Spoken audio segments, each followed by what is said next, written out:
మనం జనరల్‌గా క్రికెట్ ఆడుతుంటాం, వాలీబాల్ ఆడుతుంటాం, ఫుట్‌బాల్, కబడ్డీ, ఖోఖో. సో, ఇలాంటి గేమ్స్ అన్ని ఆడుతూ ఉంటాం. ప్రతి ఒక్క గేమ్స్‌కి గూడా కొన్ని రూల్స్ అనేవి ఉంటాయన్నమాట. సో, ఈ రోజుల్లో మనం ఎక్కువగా ఆడే గేమ్స్ ఏంటంటే వీడియో గేమ్స్. వాటికి గూడా కొన్ని రూల్స్ అండ్ రెగ్యులేషన్స్ ఉంటాయి. అయితే మనలో అందరూ ఆడే ఒక గేమ్ ఏంటంటే మనీ గేమ్. సో, అందరూ డబ్బు సంపాదన కోసం ప్రయత్నిస్తూ ఉంటారు. బట్ ఇదొక గేమ్ అని చెప్పేసి చాలామందికి తెలీదు. సో, ఆ గేమ్‌లో రూల్స్ తెలుసుకున్నవాడు ఎక్కువ డబ్బు సంపాదిస్తాడు. అంటే ఆ గేమ్‌లో సక్సెస్ అవుతాడనమాట. సో, మన డబ్బుకు సంబంధించిన 10 మనీ రూల్స్ ఏంటివి అనేది ఈ వీడియోలో మనం డీటెయిల్‌గా తెలుసుకోబోతున్నాం. సో, ఈ వీడియో మీకు నచ్చితే లైక్ చేసి కామెంట్ చేయండి. మీకు తెలిసిన వారందరికీ ఈ వీడియోని షేర్ చేయండి. మనకు స్కూల్‌లో ఏం నేర్పిస్తారంటే డబ్బు కోసం ఎలా పని చేయాలని నేర్పిస్తారు. అంటే స్కూల్కి వెళ్తాం, డిగ్రీ తీసుకుంటాం, జాబ్ చేస్తాం, శాలరీ సంపాదిస్తాం, ఖర్చు పెడతాం, రిటైర్మెంట్ అవుతాం. సో ఇక్కడ ఏంటి అంటే మన ఒక ట్రెడ్మిల్ లాగా అయిపోద్ది అనమాట మన లైఫ్ అనేది. సో మనము పరిగెత్తు ఉంటాం తప్ప మనం ఎక్కడ వేసిన గొంగలి అక్కడలాగే ఉంటుంది. మన స్కూల్లో నేర్పంది ఏంటంటే డబ్బును మన కోసం ఎలా పని చేయించాలి అని మాత్రం నేర్పరనమాట. సో ఇన్కమ్ వస్తుంది కానీ వెల్త్ పెరగదు. సో మనీ మేనేజ్మెంట్ ఏంటి, రిస్క్ కంట్రోల్ ఏంటి, డెట్ స్ట్రాటజీ ఏంటి, ఫైనాన్షియల్ ఫ్రీడమ్ ఏంటి, సేవింగ్స్ వర్సెస్ ఇన్వెస్టింగ్ అనేది మనకు నేర్పరు. సో ఇప్పుడు ఈ మనీ గేమ్లో మనం ఆ 10 రూల్స్ ఇప్పుడు తెలుసుకోబోతున్నాం. అందులో ఫస్ట్ రూల్ ఏంటి అనేది ఇప్పుడు తెలుసుకుందాం. డబ్బు సంపాదనలో ఫస్ట్ రూల్, మీరు కష్టపడడం వల్ల డబ్బు రాదు. సో చాలామంది ఏంటంటే హార్డ్ వర్క్ వల్ల కాదు స్మార్ట్ వర్క్ వల్ల వస్తుందన్నమాట. సో ఇంకో రకంగా చెప్పాలంటే శ్రమతో డబ్బు రాదు, పెట్టుబడితో డబ్బు వస్తుంది. అంటే సో జనరల్గా మనం చేసే పని ఏంటంటే మనం ఒక జాబ్ చేస్తాం, 9 to 5 లేకపోతే 8 to 5 ఏదో జాబ్ చేస్తాం. దాంట్లో మన స్కిల్స్ యాడ్ చేసి శాలరీ తీసుకుంటాం. సో దీనివల్ల ఏంటంటే మనకు ఒక ₹1,00,000 శాలరీ వచ్చింది అనుకోండి, మనం పని చేయడం ఆపేస్తే అంటే మన బండి ఆపాం అనుకోండి, ఆ ఇన్కమ్ కూడా ఆగిపోతుంది. కానీ మీరు మీ డబ్బును మ్యూచువల్ ఫండ్స్లో, స్టాక్స్లో, రియల్ ఎస్టేట్లో ఇటువంటి వాటి ఇన్వెస్ట్ చేయడం ఏంటంటే మీ డబ్బు అనేది అక్కడ మళ్ళీ ఒక ఎంప్లాయీగా మారి అది పని చేస్తూ ఉంటుంది అనమాట. సో చాలామంది తెలియని విషయం ఏంటంటే మనము ఇండైరెక్ట్గా ఒక బిజినెస్లో పార్ట్నర్షిప్ తీసుకున్నట్టే మన అసెట్స్ కనుక ఇది చేస్తే.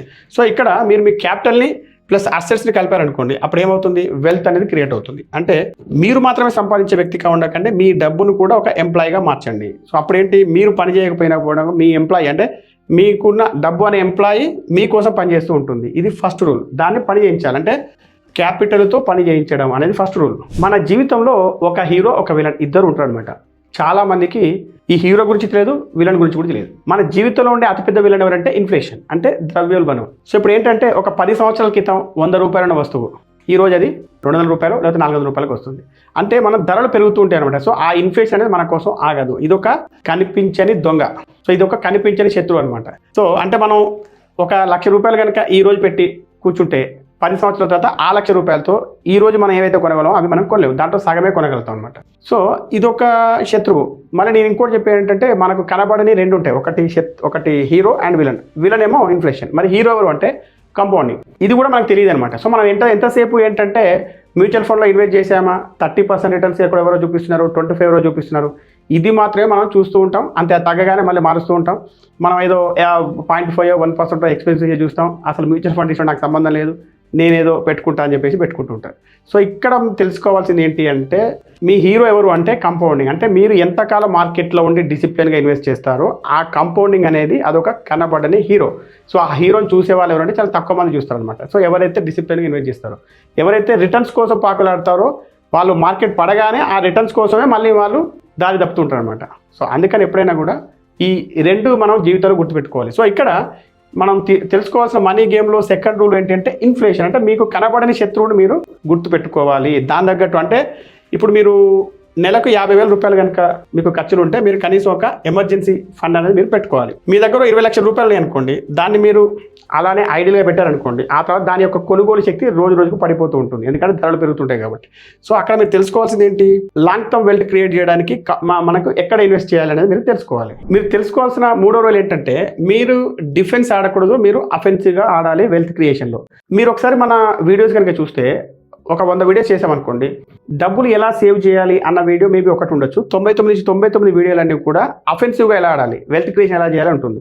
సో ఈ రూల్ మేము పర్ఫెక్ట్గా పాటిస్తాం అన్నమాట. అంటే ఎప్పుడు కూడా మనకేదో 50,000 వస్తుంటే లేదా 1,00,000 వస్తుంటాయో 20,000 వస్తున్నాయి అనుకోండి, వాటిలో మనం ఎలా దాన్ని సేవ్ చేయాలి అనేది ప్రతిదీ దీనికంటే కూడా ఈ డిఫెన్స్ ఆడడం కంటే మీరు చేయాల్సింది ఏంటి అంటే అఫెన్సివ్ ఆడాలన్నమాట. అంటే మీ స్కిల్స్ పెంచుకోవడం ద్వారా నేను ఇన్కమ్ ఎలా పెంచుకోవాలి, నా ఎర్నింగ్ పొటెన్షియల్ని, నా ఎర్నింగ్ కెపాసిటీని దీన్ని ఎలా పెంచుకోవాలని ఆలోచించాలి తప్ప మీరు దీని మీద కంటే దీని మీద ఎక్కువ ఫోకస్ పెట్టాలి.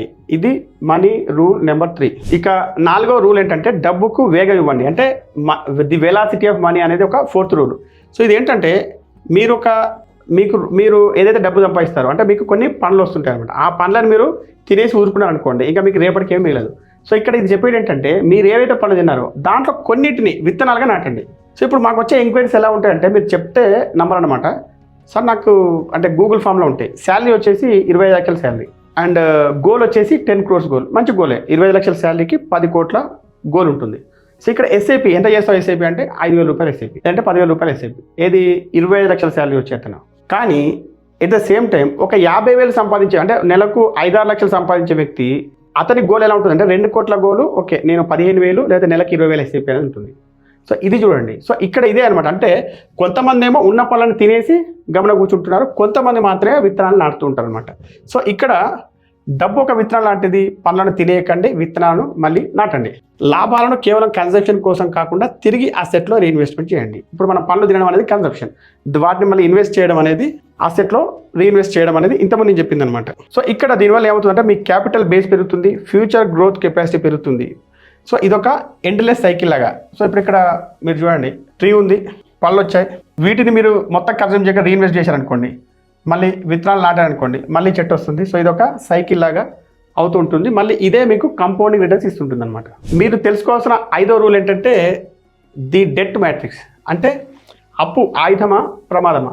సో జనరల్గా మీరు రోజు కలిసి ఒక 10 మంది మీ ఫ్రెండ్స్ను జస్ట్ మీకు ఆల్రెడీ ఇన్ఫర్మేషన్ ఉంటుంది, వాళ్ళు చేసిన అప్పుల గురించి కనుక్కోండి. వాళ్ళ అప్పులన్నీ కూడా ఎక్కువ చెడ్డ అప్పులు ఉంటాయి అనమాట, మంచి అప్పులు ఉండవు. అంటే అప్పుల్లో 2 రకాలు చెడ్డ అప్పులు ఉంటాయి. చెడ్డ అప్పులు ఏంటి అంటే bad debt, depreciating assets, car, iPhone ఇవన్నీ కూడా ఏంటంటే డిప్రిషియేటింగ్. వీటి వల్ల మనకి రిటర్న్స్ ఇవి రావు. లగ్జరీ వస్తువులు, ఫర్నిచర్ కొంటాం, సో ఏది ఈఎంఐలో కార్ లోన్ తీసుకొని ఇవి కొనడం ఏంటంటే వీటి కోసం లోన్లు తీసుకోవడం, ఇవన్నీ కూడా మనకు బ్యాడ్ డెట్. కానీ గుడ్ డెట్ ఏంటి, అసెట్స్ కొనడం కోసం. అంటే మీరు ఒక రియల్ ఎస్టేట్ ప్లాట్ కొన్నారనుకోండి లోన్ తీసుకొని, అదొక అసెట్. ఎడ్యుకేషన్ లోన్ ఇదొక అసెట్. బిజినెస్ కోసం లోన్ తీసుకుంటాం, ఇదొక అసెట్. సో చాలా మంది ఏంటంటే ఎడ్యుకేషన్ లోన్ దగ్గరికి వచ్చేసరికి అక్కడ కూడా ఏంటంటే లోన్ తీసుకోరనమాట. అంటే సో మనం ఎలాగో చదువుకోలేకపోయాం, మన పిల్లలకి మంచి మంచి టాప్ కాలేజీలో వస్తుంది, దానికి 30 లక్షలు 40 లక్షలు ఖర్చు అవుతాయి. బట్ ఏంటంటే ఎడ్యుకేషన్ లోన్ గవర్నమెంట్ ఇచ్చినా కూడా మనం తీసుకోము. సో ఈ మ్యాట్రిక్స్ ఎవరైతే అర్థం చేసుకుంటారో సో వారు కూడా ఆ డబ్బు గేమ్ను ఫాలో అవుతున్నట్టు లెక్క. నేను వీడియో మొదట్లో చెప్పిన ఒక ఎగ్జాంపుల్ ఉంది కదా, మన జీవితంలో ఒక హీరో ఒక విలన్ ఉంటాడని. సో విలన్ గురించి మాట్లాడుకున్నాం. ఆ హీరో ఎవరు అంటే కంపౌండింగ్. సో ఆ కంపౌండింగే ఇప్పుడు మనది రూల్ నెంబర్ 6. సో ఇక్కడ కంపౌండింగ్ అనేది ఏంటి అంటే, కంపౌండింగ్ అంటే మన డబ్బుకి కొంత డబ్బు పెడితే వచ్చే రిటర్న్స్ కంపౌండింగ్ కాదు, స్కిల్స్కి కూడా కంపౌండింగ్ ఉంటుంది. సో ఇక్కడ మీరు స్కిల్ టు వెల్త్ పైపెట్ కనుక చూసుకుంటే, మీరు మీ స్కిల్స్ కనుక ఇంప్రూవ్ చేసుకుంటూ పోతే, అంటే మీరు స్కిల్స్ 10 రూపాయల స్కిల్స్ ఇంప్రూవ్ చేసుకుంటే మీకు 10 రూపాయలు రావు, 1000 రూపాయలు రావచ్చు, 1,00,000 రూపాయలు రావచ్చు, 1 కోటి రూపాయలు కూడా రావచ్చు. ఒక చిన్న స్కిల్ మీ జీవితాన్ని మార్చేస్తుంది అనమాట. సో అట్లా మీరు మల్టిపుల్ స్కిల్స్ చేసినప్పుడు మీకు కంపౌండింగ్ అనేది భయంకరంగా ఉంటుంది. అంటే మీరు ఇప్పుడు నెలకు 1,00,000 రూపాయలు సంపాదిస్తున్నారు, ఒక స్కిల్ నేర్చుకుని అనుకోండి, అది 2 లక్షలు కావచ్చు, బట్ మీరు పెట్టే ఖర్చు 10,000 ఉండొచ్చు. Skill compounding. Next income compounding. అంటే మీరు మీ సంపాదన అనేది కొన్ని రెట్లు పెరుగుతుంది అనమాట. అంటే ఏదో స్టెప్ బై స్టెప్ ఏదో 10% ఇది కాదు కంపౌండింగ్ అంటే. సో కంపౌండింగ్ అంటే ఏంటంటే మనకి ఎక్కువ రిటర్న్స్ రావడం అనమాట, చక్రవడ్డీ లాగా. ఇన్వెస్ట్మెంట్ కంపౌండింగ్ అంటే మీరు పెట్టిన డబ్బులు, దీని గురించి మనం జనరల్గా మాట్లాడుకుంటూ ఉంటాం. ఇప్పుడు మ్యూచువల్ ఫండ్లో మనం ఇన్వెస్ట్ చేసాం అనుకోండి, రిటర్న్స్ వస్తాయి, మళ్ళీ అది రీఇన్వెస్ట్ అవుతుంది కాబట్టి మళ్ళీ దాని మీద రిటర్న్స్, ఇలా మనకు కంపౌండింగ్ అనేది జరుగుతుంటుంది. సో ఇవన్నీ కలిపితే ఏంటంటే మన వెల్త్ అనేది కంపౌండింగ్ అవుతూ ఉంటుంది. సో ఇక్కడ ఈ హీరోను మనం ఖచ్చితంగా గుర్తుపెట్టుకోవాలి. సో మన లైఫ్లో ఏంటంటే మనం స్కిల్స్ పెంచుకోవాలి, ఇన్వెస్ట్మెంట్ చేస్తూ ఉండాలి, మనం ఇన్కమ్ పొటెన్షియల్ పెంచుకుంటుంది. అట్లయితేనే మనం వెల్త్ అనేది మనకు కంపౌండింగ్ అవుతూ ఉంటుంది. ఇక అతి ముఖ్యమైన రూల్ ఏంటంటే rule number 7, the shield rule. అంటే రక్షణ రూల్ అనమాట. అంటే మిమ్మల్ని మీరు రక్షించుకోవడం. సో మనం ఎప్పుడైనా కానీ ఒక 4 రూపాయలు సంపాదించాలి అనే దానికంటే ముందు ఉన్న 4 రూపాయలు మనం కాపాడుకోవడం ఇంపార్టెంట్. వీటిని కాపాడుకొని మనం కొత్తగా 4 రూపాయలు సంపాదించడం కోసం బయలుదేరాలి. సో మనం ఎలా చేస్తాం, మనం 50 లక్షలు మ్యూచువల్ ఫండ్లో పెడతాం, కానీ మనకు హెల్త్ ఇన్సూరెన్స్ ఉండదు. 1 కోటి రూపాయలు మనం మ్యూచువల్ ఫండ్ ఇన్వెస్ట్ చేస్తాం, మనకు టర్మ్ ఇన్సూరెన్స్ ఉండదు. మనకు కంపెనీ హెల్త్ ఇన్సూరెన్స్ ఉంటుంది. మనం ఏమనుకుంటాం అంటే మనం జాబ్ రిజైన్ చేస్తే నోటీస్ పీరియడ్ 3 నెలలు ఉంటుంది కాబట్టి ఆ 3 నెలల ముందు నేను హెల్త్ ఇన్సూరెన్స్ తీసుకుంటే సరిపోతుంది అనుకుంటాం. చాలా స్మార్ట్గా ఆలోచిస్తాం. కానీ హెల్త్ ఇన్సూరెన్స్ ఇంకా స్మార్ట్ అనమాట. సో హెల్త్ ఇన్సూరెన్స్ మీరు ఈరోజు తీసుకుంటే మీకు 3 సంవత్సరాల తర్వాత కానీ ఫుల్ ఫ్లెడ్జ్గా పని చేయదు. మీకు ఈ విషయం ఏ ఏజెంట్ చెప్పడు. సో మీరు ఏమనుకుంటారంటే నేను 3 నెలలు తీసుకోగానే నాకు హెల్త్ ఇన్సూరెన్స్ డే 1 నుంచి కవర్ అవుతుంది. మీరు ఏ ఏజెంట్కైనా ఇప్పుడు ఫోన్ చేయండి, ఈ రోజు మీరు కూర్చొని ప్రతి ఒక్క కంపెనీ యొక్క హెల్త్ ఇన్సూరెన్స్ ఏజెంట్కి మీరు ఫోన్ చేసి అడగండి, వాళ్ళు ఏం చెప్తారంటే మీరు ఇవాళ హెల్త్ ఇన్సూరెన్స్ పాలసీ తీసుకుంటే రేపటి నుంచి కవర్ అవుతుందని చెప్తారనమాట. ఇవన్నీ కూడా శుద్ధ అబద్ధం. సో మీరు ఏం చేస్తారంటే ఈ షీల్డ్ అనేది లేక చాలా మంది పేదరికంలో జారుకుంటారు అనమాట. సో మీరు ఎంత సంపాదించావు అన్నది కాదు, ఎంత ప్రొటెక్ట్ చేసావు అన్నది కూడా ముఖ్యం. 20 ఏళ్ళు కష్టపడి 2 కోట్లు సంపాదించినా సరైన హెల్త్ ఇన్సూరెన్స్ లేకపోతే ఒక్క మెడికల్ బిల్లుతో మీ వెల్త్ మొత్తం నాశనం అవుతుంది. సో అందుకని మీ దగ్గర ఎమర్జెన్సీ ఫండ్ ఉండాలి, మీకు టర్మ్ ఇన్సూరెన్స్ ఉండాలి, మీకు హెల్త్ ఇన్సూరెన్స్ ఉండాలి, మళ్ళీ అన్నిటికీ ముఖ్యంగా మీకు ప్రాపర్ నామినేషన్ లీగల్ డాక్యుమెంట్స్ ఉండాలి. అంటే ఇప్పుడు ఎలా ఉంటుందంటే ఇప్పుడు మా క్లయింట్స్కి మేము ఖచ్చితంగా ఒక విల్ రాపిస్తుంటాం అనమాట. సో దీనికి పెద్ద ఖర్చేం కాదు, ఒక A4 సైజ్ పేపరు, 2 సాక్షులు ఉంటే ఒక విల్లు రాయొచ్చు. సో దాన్ని మేము మళ్ళీ నెక్స్ట్ జనరేషన్కి ప్రాబ్లం రాకుండా వీళ్ళు పెట్టే ఏదైతే ఇన్వెస్ట్మెంట్స్ ఉంటాయో మా దగ్గర, సో వాటిని మనం దాన్ని ప్రాపర్గా నెక్స్ట్ జనరేషన్ ఇవ్వడం కోసం వీళ్ళు కూడా మేము రాపిస్తూ ఉంటాం. సో ఇది రూల్ నెంబర్ 7. ఇక రూల్ నెంబర్ 8 ఏంటంటే మనం ఇంతకుముందు చాలా వీడియోలో చెప్పుకున్నాము, మీరెవరు అంటే మీ చుట్టూ ఉన్న 5 వ్యక్తుల యావరేజ్ అనమాట. మీ చుట్టూ 5 దొంగలు అనుకోండి, మీరు కూడా ఒక దొంగలాగా మారుతారు. మీ చుట్టూ ఉండే 5 ఒక డెవలప్మెంట్ ఫోకస్ ఉన్నారనుకోండి, మీరు కూడా వారి యావరేజ్ తయారవుతారు అనమాట. సో జనరల్గా ఏంటంటే చాలామంది పేరెంట్స్ మంచి స్కూల్లో ఎందుకు చేపిస్తారు అంటే ఆ స్కూల్లో ఎవరైతే చేస్తారో పిల్లలు, సో వారి తల్లిదండ్రులు కానీ వాళ్ళ పిల్లలు కానీ ఒక అంబిషన్తో పనిచేస్తుంటారు. కాబట్టి చాలామంది మనం CBSE స్కూల్స్లో ఇంటర్నేషనల్ స్కూల్స్ ఎందుకు చేపిస్తారు అంటే ఆ చుట్టూ ఉండే 5 యావరేజ్ వీళ్ళు తయారవుతారు అనమాట. సో అందుకని నెట్వర్క్ అనేది మనకి చాలా ఇంపార్టెంట్, ఎడ్యుకేషన్లో కానీ బిజినెస్లో కానీ ఎనీ ప్రొఫెషన్లో కానీ. సో ఇక్కడ ఈ రూల్ అనేది మీరు తెలుసుకోవాలన్నమాట. సో మీ చుట్టూ ఉన్న వాళ్ళు ఎప్పుడు ఫోన్ కొందాం, ఎప్పుడు కొత్త ఫోన్ కొందాం, ఇది కాకుండా మన బిజినెస్ ఎలా పెంచాలి, మన పోర్ట్ఫోలియో ఎలా ప్లాన్ చేసుకోవాలి, మన ఇన్వెస్ట్మెంట్స్ ఎలా ప్లాన్ చేసుకోవాలి, ఇన్సూరెన్స్ ఎలా ప్లాన్ చేయాలి, ఇటువంటి సర్కిల్లో కనుక మీరు తిరిగారనుకోండి మీరు కూడా అనే తయారవుతారు అనమాట. మనీ గేమ్లో మీరు తెలుసుకోవాల్సింది ఏంటంటే నా దగ్గర ఉన్న ₹1 ఇది ఎన్ని సంవత్సరాలు డబుల్ అవుతుంది అనేది తెలియాలి. సో నేను ఎక్కడ ఇన్వెస్ట్ చేస్తే, ఎంత రిటర్న్స్కి ఇన్వెస్ట్ చేస్తే మనకి ఎప్పుడు డబుల్ అవుతుంది అన్న విషయం ఇది చాలా మందికి ఇప్పుడు ఈ వీడియో చూస్తున్న 90% మందికి తెలియకపోవచ్చు. సో ఇలా ఎలా ఉంటుందంటే ఇప్పుడు సపోజు మనం జనరల్గా మ్యూచువల్ ఫండ్స్ ఏం చెప్తుంటాం అంటే మీరు ఒక 10 లక్షల వాళ్ళ పెడితే మీకు 5 సంవత్సరాలు డబుల్ అవుతూ ఉంటాయని చెప్తాం. సో అది 5 సంవత్సరాలు ఎందుకు డబుల్ అవుతాయి అంటే మనం ఒక 15% అనేది యావరేజ్ చేసుకుంటాం. సో ఇప్పుడు ఇక్కడ రియల్ ఎస్టేట్లో వాళ్ళు ఏమంటారంటే మేము ఒక జస్ట్ 7-8 సంవత్సరాల్లో ఒక ప్లాట్ కొన్నాం సార్ డబుల్ అయిందని చెప్తాం. సో దాని యాక్చువల్ రిటర్న్స్ ఎంత అంటే మనం వచ్చేది 12%, 11% కూడా రాదు.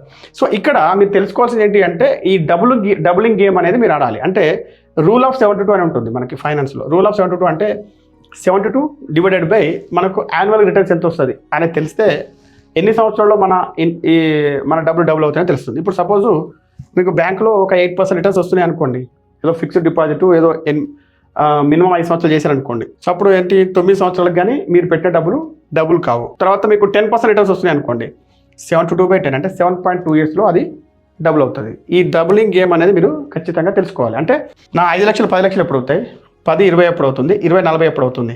సో ఈ 5 నుంచి 10 రావాలంటే నేను ఇప్పుడు సపోజ్ మ్యూచువల్ ఫండ్లో నాకు 15% వస్తే అంటే నేను 5 సంవత్సరాలు ఆగాలి.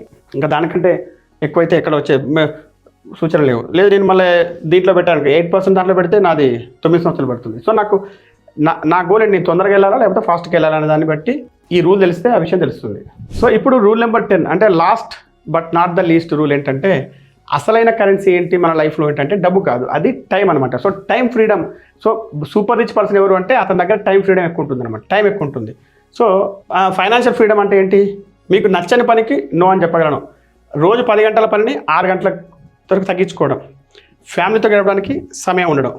సో ఇక్కడ ఏంటంటే ఫ్యామిలీతో మళ్ళీ సో మనం డబ్బు ఎందుకు సంపాదిస్తున్నాం, లగ్జరీ కార్ల కోసమా, వాటికి ఎండ్ ఉండదు. 50 లక్షలు వస్తే మళ్ళీ ₹1,00,00,000 కావాలి. సో మనీ యొక్క అసలు గోల్ ఏంటంటే మనం కోల్పోయిన సమయాన్ని మనం తిరిగి కొనుక్కోవడం అనమాట. సో ఇది అల్టిమేట్ కరెన్సీ అనమాట, ఇది యాక్చువల్గా రూల్ అనమాట. సో డబ్బుని మళ్ళీ సంపాదించవచ్చు కానీ మనం నిన్నటి 24 గంటల్ని తిరిగి కొనలేము. ఇప్పుడు దాకా చెప్పుకున్న మన మనీ గేమ్ను ఒక మాస్టర్ బోర్డ్ తయారు చేసాం అనుకోండి, అది ఇలా ఉంటుంది. అంటే ఒక 10 రూల్స్ని మనం 4 రకాలుగా డివైడ్ చేసాం అనమాట. అంటే ఇప్పుడు ఒకటి మైండ్ సెట్కి సంబంధించింది, ఇది స్క్రీన్ షాట్ తీసుకోవచ్చు మీరు. Offence and velocity, defence and shields, so tactics. ఇప్పుడు దాకా చెప్పుకునే విషయాన్ని మనం ఒక 4 భాగాలుగా డివైడ్ చేసాం. ఇప్పటిదాకా మనం చెప్పుకునే విషయాన్ని మీరు కనుక యాక్షన్లో పెట్టగలిగితే మీరు ఈ డబ్బు గేమ్లో సక్సెస్ అవుతారు. So information without execution is just entertainment. అంటే ఆచరణ లేని జ్ఞానం ఏంటంటే జస్ట్ కేవలం ఎంటర్టైన్మెంట్ కోసం మాత్రమే అనమాట. సో ఇక్కడ చాలామంది ఎక్కువ కష్టపడాలని చెప్పి బండిని ముందుకు నెడతారు, కానీ బండికి ఒక చక్రం లాక్ అయి ఉంటుంది. ఏంటి అంటే అది ఫైనాన్షియల్ లిటరసీ. సో ఆర్థిక విద్య అనేది లేకపోవడం, చాలామందికి సోర్స్ ఉన్నా దాన్ని మనం నేర్చుకోకపోవడం. లాక్ అయిన చక్రంతో ఎంత కష్టపడినా స్పీడ్ పెరగదు. ఫోర్స్ పెంచడం ఆపి మనం వీల్ ఫిక్స్ చేస్తే అప్పుడు మీ ఇన్కమ్ పెంచవచ్చు, అసెట్ నిర్మించవచ్చు. సో మొత్తానికి చెప్పేది ఏంటంటే ఈ డబ్బు గేమ్లో, ఈ మనీ గేమ్లో మీరు ఇతరులు కదిపే ఒక పావులాగా ఉంటారా, లేక మీరే ఒక ఎత్తులు వేసే ఆటగాడిగా మారతారా? అది మీ ఇష్టం. సో ఈ వీడియో మీకు నచ్చితే లైక్ చేసి కామెంట్ చేయండి. మీకు తెలిసిన వారందరికీ ఈ వీడియోను ఖచ్చితంగా షేర్ చేయండి.